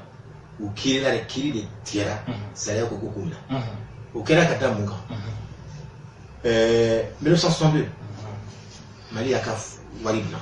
framalien au Bolin bon commerçant d'autres béno amadia oui mais mbemi fana fo ka faire la télé mo ba fo ko muru tumbe commerce créé la commerce public ngalori en tout bien indépendance ta wati commerçant import export kéré tuti Mali là kéré tuti mais muru ka yerma kornya kéré de ni commerçant import export muru ti la wosia afro kera sarajaloui bon donc Framalien Bolin commerçant ou manifestation que do utara fo français ambassadeur ka Framalien jini ka drapeau jini ka kule aba murugo aba le Mali bible de français femme ni saria jamana ka saria ususo saria bi nomay donc on nomna de kona sege la nous trop yemi fo sa du to tarayi ou minana kiri tigera yu condamné à mort pour kufa ou minane ka to bla ko prison bala molo ko non ko kana fa ko commissariat balé yamaria ka kiri mana bemin fendo la ane se ka yelma saria yu yamaria di prison aya ou ka condamnation à mort boy ka que prison à perpétuité ko ku bla kaso mais même fille ni doye baroke aka bonya ko sombe a toto ni avec nyesobi ako mungu yu la siri umnane ko akene ka parce que mo do ma famu ya baro wati la do be no farika kala ko ko pour ga mungu ou ka prison bo condamnation à mort la ou ka faire bo condamnation à mort la ka que perpétuité ko la sira ko ako ale ke mo ni mo ale to moye même mo fa mo ate moya mi be mo fa ako hanaye mo sa to la na le bisika ila kisi ma abake ko donc ale ka la ni mini ou manataka wa demanu ke kaso la no abuka bitu ko kaso yi abado ya la fo ko mais au Canada ou fa ni est président ni ko jugu ke ga demana ko il va to non te mo dalilu te mo si bo ni ko ka fo mo ko ko fa o te bon ou fa ni mi ma ila ka fo adira la aye Amadou Djiko ni wele waso de tunye feni librairie populaire de Kari ako Amadou Djiko ni ma Filidabo kan libu fenbe librairie kono librairie populaire na be feri kana kele wala a beto rayon kono a beka feri faut ka be feri kapa nous feri la sango sa mi bana feri 100 000 francs e kata wali la somo faut ka kudeta ke uyoke il y a beaucoup de fait bon n'a sori m'a fait ka bon mi fa ibe ni kaya c'est ok donc mo be kuma de fo min sun tubolo ya me non te ni ba ira ka mulu tu bi san ni boli ye mulu bo ka mo ye ale jole nyina ka fi ibe ni bi na tola aba ni amsali mu ye ka to kana na gore j'ai le tombé no tombé kana no fe o to ko Émile Dernier Zesu o fana kera Dahomey président ici no fe ça do là o yi filiji ko na ka bi e non ou ben ou rendement bet me donner badala yi ko ji dala o tombé na to ji ko mo ya mere ka fa be cloyer na mo ya ka fo so do mo di filiji ko kata o la bon à quelle 6h du matin sur moi 6h du matin faut 15h j'ai écrit le matin à l'auto dans 15h tu m'as dit c'est là à la oui à respiration dati mo mi bo ko a kene ou mi mutu be na be mo bi sigi mo no be ndo ka kele mo be di filiji ko kata bon mo be mo ni kisi saya ba o be so ka saya be expliquer ire do est ce qu'il be so koke mo be do no yo na to bismillah ne nan ka ko do me ngani yele te ko la siri kama ale ti ko be hale an mo wotu be kele ni yo na ko so ako damana no infle ne ko so anu sirwa libana ni siriyo de tindi o le ta ke bu kin no be da ko farafin an ga yan commerçant ka so we mo bodi ay butikin di doma halu kana wala fa ko la siri kamara yo fa ay commerçant wala ko sale mo tun tebbe mo ko la ni ko faramani ke wari aba ko ne kon be mindo na nge mana an be na ga jamana ka mangoro furai gari ko be ko min ne kon ba min mo le fulala kama so min ba nye asa na ya fi na yi warbo ko faramani ne so na ne ka wari yo faramani nten hal se fa nda fa kama di ko bo me ma fa mo ako damana buti bana no so fa ne commerçant bala u ka so la mo do do so li mana ne siriyo ne commerce la ba nyami ka bon ko sele kuma teni ya fa ka fon kuma tera ma ba o nyami bunya ko so ne nuni mo ru ma yu be la boya olu bo na ko ne hagla angali be de kura ina le hagla o mo woni so gina kan wodi la so fe mi wala hagla be mo do aywa ami tani korofo ya lisa ni wasoro wati ti berabo wala wala wasoro wati banaga boro ere na nafa ko sosa ambi tebena ka sawo yake o abe nyawoni occasion ti soro dongo do na ya soro do kile mi ambi ampuraka aywa anya me fana ka fo moro keta ko atuyi mo do la be fo mi ko milisiu ni mo go boyli ko milisiu ko olu fana tumbe abolo minu tumbe baraka atola dibidibi la il se gagne fanyo milisiu ye mu yo nyo le bongo mo be ni fe menu fo ne te diwla parce que kuna funi yuje mo ma milisi glane milisi glana Union Sonaise RDA ka jeunesse congrès en 1959 vous do gerere ka ko milisi glana milice ni sugu fila de milice populaire ani milice secrète milice secrète olu tun bɛ service renseignement de dɛmɛ k'a dɔn mɔgɔ minnu bɛ dugu ko la pour que ka faso janfa ka kojugu kɛ olu tun bɛ olu tun dɔnnen tɛ mais minnu tun dɔnnen bɛ n'a b'a fɔ milice populaire o ye minnu bɛ kɛnɛkanko la olu ka kɛnɛkanko ye nin ye n'i y'a texte mina 59 texte min adopté la congrès min kɛra Union Sonaise RDA ka congrès kɛra en 1962 o y'o texte nu entériné n'o tɛ a texte milice brigade de vigilance les centres d'éducation populaire jeunes nous fait au Bella Bena 1959 jeunesse Union Sonaise RDA ka jeunesse ka congrès maintenant Union Sonaise RDA ka congrès min kɛra en 1962 o y'a entériné o y'a ko oui effectivement an bɛ nin kɛ sariya bolo ye min bɛ jamana nafa mais n'i y'a texte ma filɛ mun bɛ sɛbɛn n'a texte kɔnɔ ministre texte kɔnɔ fɛn fɛn n'a bɛ se ka jamana tiɲɛ ni jamana ka réalisation don jamana sera ka min labɛn ka dilan n'a bɛ jamana nafa u ka fɛɛrɛ bɛɛ kɛ a kana tiɲɛ u ka fɛɛrɛ kɛ fɛn fɛn ye foroba baaraw ye u nɔ ka yala effectivement u nɔ yala o la mɔgɔ tɛ min fɔ service de recouvrement impôt plan quinquennal fɔlɔ kɔnɔ milice ye baara min kɛ impôt pour que impôt ka don impôt min donna n'i y'a sigi kulu 100 tan ani 7 milice de ye dɛmɛ kɛ k'u ka se ka don wari min donna impôt min kan ka sara jamana ye y'a mɛn donc i y'a sigi kulu 100 la tan ni 7 milice de fɛɛrɛ kɛ ko la. olu ka fɛɛrɛ t'o mun ye o ye fɛɛrɛ jumɛn tigɛ. mais u bɛ taa sariya y'u yamaruya ka don mɔgɔw kan ni sariya ka yamaruya ye k'a fɔ i kan ka nin kɛ bon an b'an sigi ka kuma u t'i daminɛ i wajibi dɛ a daminɛ la u t'i wajibiya mais n'u y'a ye i bɛ se ka kɛ i ban en ce moment u bɛ taa sariya bolo kan i bɛ wajibiya olu y'o kɛ et puis olu ka tile la i bɛ hakɛ to bi don circulation kɔnɔ ara on a to c'est non signe ça va en béni accident ke division bi mobile moto la buita qui flania ka fonke milition ka la boîte de faire ok ah non ou tomber 24 heures sur 24 ou be Europe ka nyama bon ka soda la ou bien fossé qu'on ou bien ka ma safara filter il te fanya ka milition ni wi mina wala be kani no du tarani il est c'est vrai que ça doit faire Philippe Mouka bara la do oui excellent oui ko na ko benata tatoué yaay non te oui ni manya minke mo to fola hein mo to fola et puis il y a peut-être bon comme Bamalanka donc Bamalanka foré tout et qui te sumuru baso in batmala maison de passou ah non dans la regarde souffle il est musulman il est musulman fika furuta bayda ouais ko sebe okora nini musobi yala bijara nya papier ibe furuta bayda ni ma furuta bayda okoro ke muso deko hein bon hal fini do do musulman ka fini te do utum ministère yokeo bon ni ko no fili ko do ko anga ni ne ko kale beto yi ka bata o mo do be mo bo to mande o mo bo ne ko la ka afike ko o ta ko yo mo go bi ka jamana de la ya do ni do ni mo ya da na ko re me jamana ya ko na ma ga fili mo ambe milisi manga kina han tu ngai ro ni tu ngai grata ni na ke be mo na kam manga do ke ka mo to ro ka to go to tele no milisi bi bolo ko sa ko hari pom mana kari yoron gari ba militi bita yiri do yini kana atura ko no mo kana dia so mo bli kana dia ko ti uso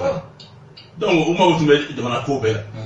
o e fonctionnaire fana ni ay ka fite barake sariala i dura o bena do fiye o lu ti saraw e de beta ne ake kanya o lu bita ngada e to mo go be de mana ko militi ko ni no fin de tunte bon ana ko sa ne na me hal salama janfe a militi be mo fe hali sisa avant fait a chugari yela mali c'est clair on fait va faire la même phrase pour faire rapidement Union nationale jeunesse congrès mais 59 ni beta de quoi ni texte beta de quoi mais il y a futur mais Union nationale congrès mais 1962 on est ni ben entériné ka yirema ka kana assemblée là wasa ka ke salia boloyi au fara fin vrai tout ma ko brigade de vigilance mais ko do be kera 6 ans pour mako abina hakila tawla mais atekela kanya sisa brigade de vigilance mais c'est ça est-ce que ama ko sa ko kan bozala ya démission ya wila ko mo te nyama bon te banani vigilance ngodi o ka para tumi souffrat le ka o be korosili ko ni ministre de tungu fanga fanga ka mana ko minu be kera ka no boyuru la ka uru juta ka sari uru la i teke fanya ka ke ni ya ke ubi no mais bien atenya be segina madungu ni be a jengene a tugo jengene bon donc ni bet ni bulu ka fait la benodi vous savez comment va faire tout Ghana on a versé le bébé avec l'eau de bain ayi fait be fini bukira ni odo la mais on film tout ça à la clé mais anye a fait be de black a farci tout mani mais bien avec tout non on la pour que ga do ko ministre no fana tun gadi dobi mo wotum biya ni ministre ko ko tele ta yo no ka dum ni wona ministre ni robo ko gole kana anga jamana de wiyala kabe baram na ba America bara o ti ku ma ide fi jamana la Canada de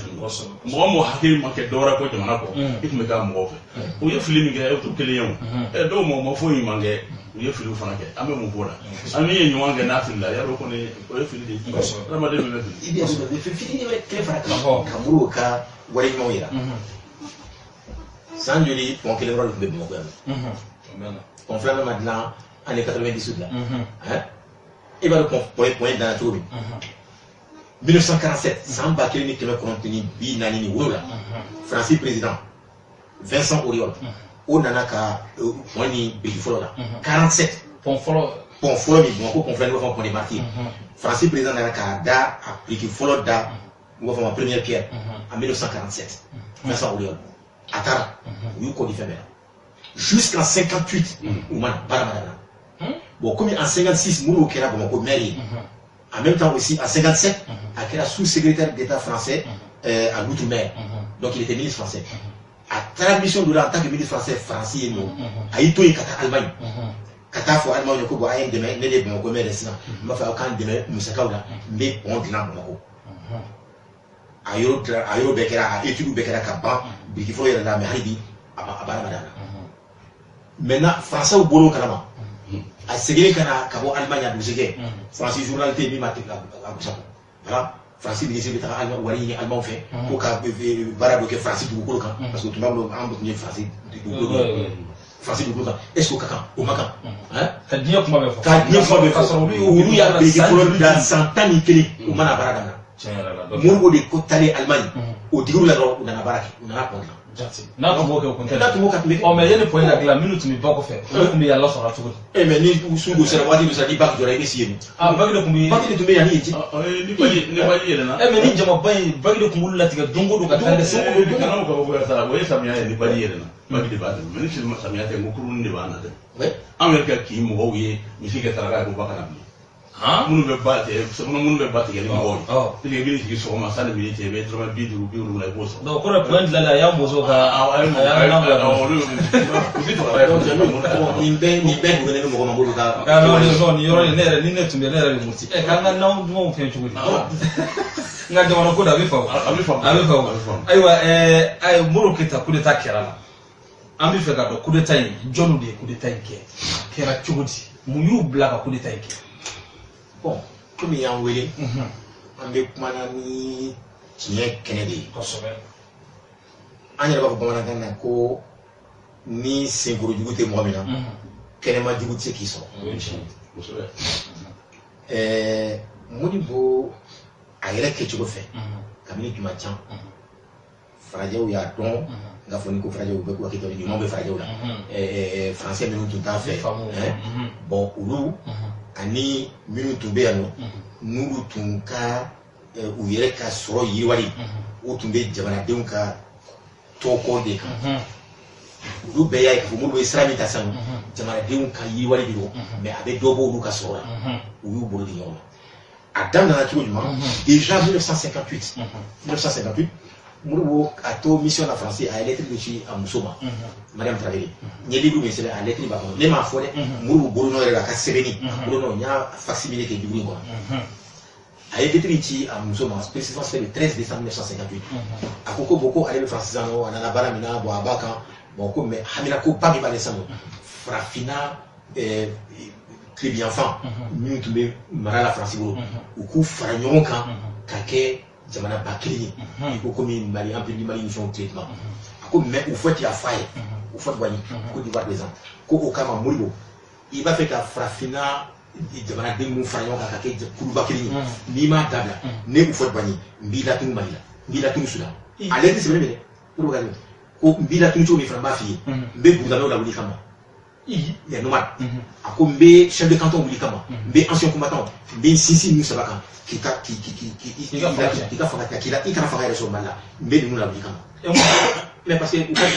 fait une fédération fɛ ale tun b'a fɔ n t'ale de fɛn bɛɛ kɛ pour que bon bref an tɛ don o bɛɛ détail an bɛ tila ka s'o ma don wɛrɛ ni Ala sɔnna donc o de kɔnɔ Jacques Foccart karamɔgɔ bama y'a tɔgɔ fɔ a ye livre dɔ sɛbɛn i n'a fɔ tubabu ninnu a bɛ komi Sumaworo ni Sumaworo bɛ fo ni u bɛ sa dɔrɔn u ye fɛn fɛn kɛ u b'a bɛɛ sɛbɛn donc a ko a ka livre in kɔnɔ a ka livre k'u b'a fɔ ma tome 2 de mémoire de Jacques Foccart à la page 146 a y'a sɛbɛn noir sur blanc ko olu ye Modibo Keyita ka fanga binni labɛn kabini tuma jan u ni u fɔ Wagni olu de jɛra k'a labɛn ne m'a fɔ dɛ a sɛbɛnnen don i y'a mɛn donc nin bɛɛ b'a yira déjà k'a fɔ janfa min tun don tile kelen ko janfa labɛnnen tɛ a labɛnna kabini tuma jan bon u ye mɔgɔw sɔrɔ Jacques Foccart bɔra nɔ mars 68 coup d'état kɛra novembre 68 bon et puis a y'a sɛbɛn ka livre kɔnɔ ko ale ni mɔgɔw ye ɲɔgɔn ye yan nɔ sɔrɔdasiw ye ɲɔgɔn ye yan nɔ faransi ko ka di minnu ye a y'a fɔ a yɛrɛ de y'a fɔ a y'a sɛbɛn k'a fɔ k'a sɛbɛn a tɛ tɛmɛ o kan bon donc effectivement après an y'a ye a kɛra cogo min an bɛɛ bɔra kalama mɔgɔ tan ni naani wulila sɔgɔmada kelen dɔrɔn ka Modibo tun bɛ se k'u na dɛ a ko k'a ta kɛ a y'a f'u ye ko n bɔra kalama n'a tun ka di n ye a ko k'ale tɛ girin fanga nɔfɛ ale bɛ jamana ka hɛrɛ nɔfɛ ni mɔgɔw y'a dɔn mɔgɔ wɛrɛ sɔrɔla min b'a miiri k'a fɔ ale bɛ se ka jamana ka hɛrɛ sɔrɔ ka tɛmɛ labɛn ka tɛmɛ ale bolo kan i ka fanga la tɛ tɛmɛ o kan bon bi an bɛ yɔrɔ min ayiwa karamɔgɔ Bamba bisimila ayiwa komi an ye kuma caman fɔ n y'a fɔ ten nka an bɛ fɛnw ta k'a ɲɛfɛ ala kɛra minnu ɲɛna i bɛ fɛn dɔw de ta k'a ɲɛfɛ tellement Modibo hakili tun ka bon a ka yɔrɔ ka bon hakili tun ka bon kosɛbɛ an bɛ se k'a ye k'a fɔ mɔgɔ don k'a fɔ ko mun na kuleta kɛra la o ye fɛn faamuta ye fɛn min fɔlen nin bon an ka mɔgɔw ko ko suba tɛ mɔgɔ don i ka so kɔnɔ f'a ka suba wɛrɛ sɔrɔ i fɛ yen ni suba wɛrɛ b'i ka so kɔnɔ suba b'a bolo de bolo kɛ o de kɔni filɛ dawuda sɔnna yɔrɔ n'olu bɛɛ bɛ sen kɔrɔ bon ale de fana ma a yɛrɛ makara n b'a fɔ n k'a ma sɔn ka yɛrɛ makara parce que n ka to a la an b'o hami kɛ fi ale y'a ka baara bɛɛ kɛ mɔgɔw jamana lakanali kama a ma yɛrɛ lakana o yɔrɔ i b'o yɔrɔ y'a la quoi n'o tɛ i yɛrɛ kuleta bɛ kɛ don min na ni faama fɛn fɛn don n'a y'a dɔn n bɛ se ka mɔgɔw bɛɛ minɛ hali moriw tun ka manifester ka a yira an na k'a fɔ ko kuleta ye man d'a ye walayi sɔrɔsiw tun bɛ u ka marifa fili ka boli a don o kosɛbɛ tiɲɛ don dɔw bɛ yen o tɛ moriw fɛ nka dɔw bɛ yen olu ni an ka groupe bɛɛ ni i b'a sɔrɔ an bɛɛ ne ye moribo de fɛ nka a yɛrɛ ma hali i lamaga k'a fɔ ko a ma bɛn an m'o kɛ a ko tora dibi la an ma kɛ an tɛ ɲɛ dɔn a la n'o tɛ dɔw tɛ moribo ka lamaga tun bɛ mɛ ale sɔrɔ fɛn dɔ de ɲɛ k'a fɔ ka joli bɛn ale ka fanga kosɔn o tun man d'a ye a y'a to ten faamuya kosɛbɛ ayiwa a ye san joli kɛ kaso la san 9 a ye kaso min kɛ o y'a minɛ don min n'u ye fɛn caman ɲini a fɛ k'a fɔ i kɛlɛkɛɲɔgɔn i baarakɛɲɔgɔn dɔw gɛn socialisme bila a ko k'ale ma nin bɛɛ ka yɛlɛma jama de jɛra n'a ye k'a fɔ ko ka kɛ n'u ye jama ɲininka ni jama ko k'a bila dɔrɔn ale b'a bila komi ale tɛ se k'a ta ale yɛrɛ kelen kun ma k'a fɔ jama ye bɛnna min ma ale t'o kɛ donc u dɛsɛlen ka a layɛlɛma ka fɔ a ka nin fɛn ninnu kɛ u y'a minɛ o la ka taa n'a ye Kati a tora Kati u bolo fo ka ye tile 10 ɲɔgɔn kɛ yen donc mois de novembre tun bɛna ban tuma min u y'a ta ka taa n'a ye Kayi donc a ye décembre janvier février mars kalo 4 a y'o kɛ kaso la Kayi yen gɛlɛya sugu bɛɛ don kɔnɔ a tun datugulen bɛ ale ni ministre de la défense n y'o ka fɛnw kalan Jakite olu fila de tun b'u bolo président na Kayi mɔgɔ tun tɛ taa b'u la u tɛ bɔ kɛnɛma radio t'u bolo bic t'u bolo n'u bɛ sɛbɛnni kɛ papier t'u bolo foyi u datugulen bɛ tuma bɛɛ fo ni da bɛ yɛlɛ fo ni dumuni bɛ na d'u ma u ye kalo 4 k'o la ka bɔ yen u taara n'a ye Kidali livre in kɔnɔ ka livre in kɔnɔ a tun bɛ kaso min soni min kɔnɔ kaso la Kidali o photo b'a kɔnɔ a ye kalo 8 non san 8 ani kalo 8 de kɛ kaso la Kidali yen san 8 ni kalo 8 oui Kidali e ko a tun bɛ cogo min ko n'an b'o fɔ n b'a ɲini fɛ n ka livre nin i k'a ɲini ka kalan a ye lettre minnu sɛbɛn ne m'a fɔ dɛ a yɛrɛ bolo nɔ a ye lettre minnu sɛbɛn ka ci a somɔgɔw ma a bɛ cogo min a y'o bɛɛ fa a ko waati kɛra don dɔ a banana fo a tun dɛsɛra ka wuli k'i jɔ ka sali u siranna u nana pikiri 15 de k'a la intraveineuse vitamine pour ka se k'i jɔ a ko waati la a commencé ka se k'i jɔ a sen ka don ni ka sali ko don dɔ a bananen u y'a ta n'a bɛ taga la furakɛli yɔrɔ la a k'a ye namasa dɔ ye o y'a sɔrɔ a minɛna o kɛra 74 ko a ye namasa mɔlenba dɔ ye o y'a sɔrɔ kabini a minɛna a ma yiridenya ɲɛ a la suma tɛ ka fɔ ka don a ko a ye namasa ye tellement que namasa diyara ye a tun b'a fɛ k'a f'u ma a ye sɔn kelen a ko mais a ka hɔrɔnya kosɔn a y'i yɛrɛ minɛ a ma sɔn k'u deli a ko bon ko a bɛ so minnu kɔnɔ ko a sigiɲɔgɔnw so kɔnɔna la a bɛ dépend wagatiw de la samiya fɛ tilema fɛ fɔ nɛnɛ fɛ a ko wagati min a b'o lettre sɛbɛn a ko a sigiɲɔgɔn ye limɔgɔw sosow ntoriw ɲinɛw ko bon olu de y'a sigiɲɔgɔnw ye ko bon tuma dɔ ko ɲinɛw dɔ bɛ yen u ku si b'u ku la k'u bɛna don n'ale tɛ yen nɔ n'a bɔra k'i jɔ ka fiɲɛ na dɔɔni u bɛna yɛlɛ kogo kan n'ale girinna ka don ko u b'i woloki ɲinɛ nin k'u b'i woloki ko ale bɛ yɛlɛ f'a ɲɛ de bɔ. olu le kɛra sababu ale ɲɛnajɛ sa fara président mɔgɔ min ye nin bɛɛ kɛ jamana ye san 8 ɲɔgɔn i y'a laban cogo ye donc ni ye livre in ye livre in kɔnɔ a lettre min b'a kɔnɔ ni ye livre min sɛbɛn ayiwa waati kɔni banna nin yɔrɔ la f'an yɛrɛ na waati kan an bɛ jɛmukan an b'a sɔsɔ o la ni ala sɔnna a ma don wɛrɛ an bɛ tila k'a ɲini ala fɛ ni ala sɔnna a ma k'aw fana deli aw ka tila ka segin ka na an ka tila ka masala dɔ kɛ tɛmɛnen fɛ a don ko fɔ tɛmɛnen kɔrɔfɔ ye ne bɛ min ɲini an bɛ bi min na lebuba y'a sɔrɔ moribo ko in a ka di ne bi jamana ɲɛmɔgɔw k'a ɲini u ka jama dalaja an ka forobaya a ɲini kɛ moribo fɛ pour que o fere ka bɔ an ka indépendance la bon ne ta yeli la a mɛnna sa ne b'a fɔ ni ko min kɛra n b'a fɔ ko moribo hakɛ donc n'ale m'o kuma in de la k'a fɔ moribo hakɛ b'an ka ko caman jamana ka fɛrɛ kɛ an bolo sa moribo hakɛ tɛ ban cogo di mɔgɔ min ye nin bɛɛ kɛ jamana ye k'o to yen mɔgɔ si ma hakili a la o ye fɛrɛ kɛ kun bɔ dɛ n ko ala de y'an bɛɛ tigi ye o ye tiɲɛ ala bɛ mɔgɔw sara c'est pourquoi an bɛɛ tubabu kamanaw ɲininka n bɛ se hakɛ bɛ tubabu kan na wa tubabu kan kɔnɔ hakɛ bɛ yen wa k'a fɔ ko hakɛ bɛ nin ko in na est-ce que o b'a la no tala ko kara no bala fana an ka la je ka furba ya fa ni ke mo ko ni akoka bon ko amo kuma adresse yanga président de la république no Ibrahim Boubacar Keita aka fere ko hakili ta jama ka daraje an ka ya fa ni mo bo fe ka ya fa ni na ayi ko ne ka proposition nze bi o de do se foi la te kun dige de se dige te kama mun dige ne kon te foi ko nyare afam na kosobe aywa yani anga bo kuma kono amola dona ka fo ambe jom kam kana ka o masala kana de kuma na an keme ka mo flam no wele bi o ye karamogo bamba ngo karamogo ka choro bodo kata se an barake no journaliste ani sebani kala ni o ye dawla tegeti an keme ka no mo flam de bismillah kuma so kono bi anga se kana kuma mulo ke tega ka sawe ke an bora fangana o san bi duru o de be ambo o wati de kɔnɔna ni o kɛra kabɛn le 19 novembre 1968 o kumana an bɛ le 19 novembre 2018 o b'a jira k'a fɔ san bi duru Modibo Keyita ka fanga tiɲɛnen kɔfɛ an b'o kɛnɛ de kan o de kosɔn an y'a kanu k'olu wele olu minnu bɛ yen nɔ ni ko kɛr'u ɲɛna n'u ye sɛbɛnniw kɛ n'u bi ko caman kalama ko la u ka se ka na ɲɛfɔli kɛ anw ye anw minnu bɛ yen nɔ ni an m'a ye nka an ye caman mɛn a la o kumana hali bi ka se ka dɔ fara an ka dɔnniyaw kan o wele kun y'o ye o kumana an bɛna na kuma di Dawuda Tegete ma kuma laban a bɛ se ka min fɔ an filɛbagaw ye yanni an ka bɔ kɛlɛ kɔnɔ kuma b'i bolo. bon ne ka kuma dɔrɔn ye de an k'a ɲini ka Modibo dɔn k'a dɔn a miiri kun ye min ye a ka hamina ko kun ye min ye a n'a ye waleya min sigi ne bolo Modibo dɔnni o ye fasojɔ baara dɔ ye donc bɛ ne ka laɲini ye min ye vraiment an k'a ma filɛ fɛn fɛn nana fanga la Musa Tarawele ka sɔrɔdasiw ka fanga bannen kɔfɛ u bɛɛ y'a u ŋaniya yira k'a fɔ u bɛ Modibo waleɲuman dɔn. N'i y'a ta Alpha ale tilela mémorial Modibo Keyita dilanna ale de fana ye laadala sigi Modibo banna don min a don mana se san o san u bɛ taa waleɲuman dɔn ka jardin fleurs da a kaburu kan bon ale bɔra yen nɔ ATT nana ATT a continué ale b'a lajɔ ka tila tugun Modibo an k'o yɔrɔ fana fɔ médaille d'or de l'indépendance a y'a di bɛɛ ma fa yɛrɛ or ale ye baara min kɛ n m'a fɔ mɔgɔ ma ɲɔgɔn kɛ dɛ mais a fana bɛ minnu ye baara ɲumanba kɛ a sen b'o la mais a ma da yɛrɛ ma ATT de nalen a ye o fili in labɛn a ye médaille d'or de l'indépendance di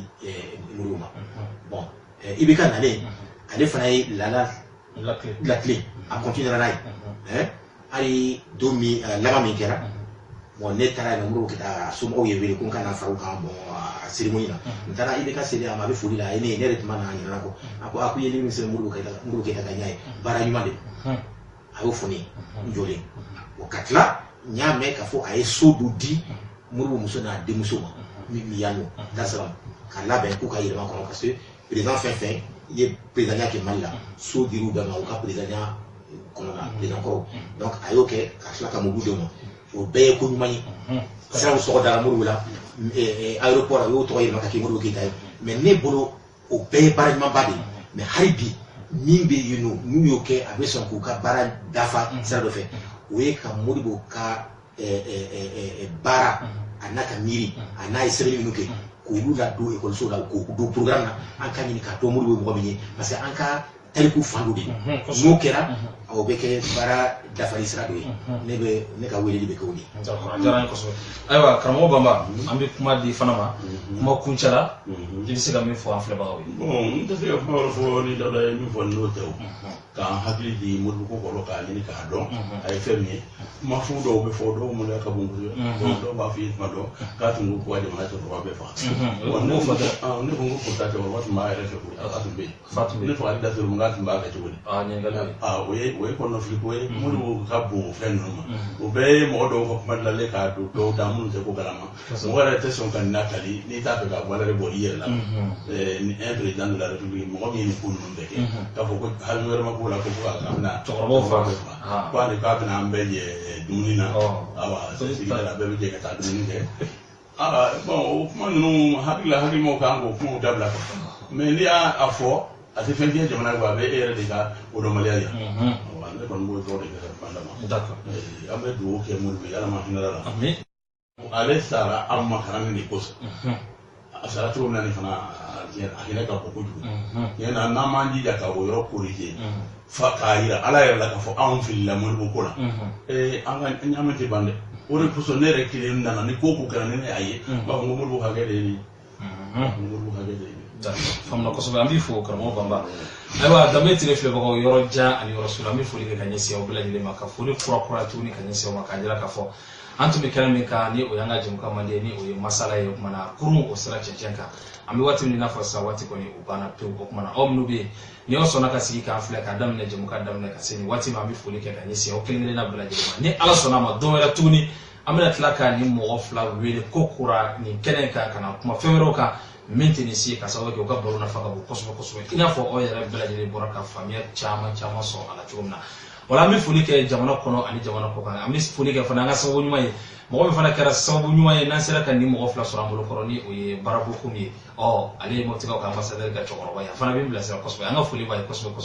ani an fule ba bela jele mali kono ani mali ko kan o kuma na ala sona ma donwere oni an amekla ga nyoko soro ya babu wiro kenaka inshallah o kuma na yora na ba fo assalamu alaikum wa rahmatullahi wa barakatuh.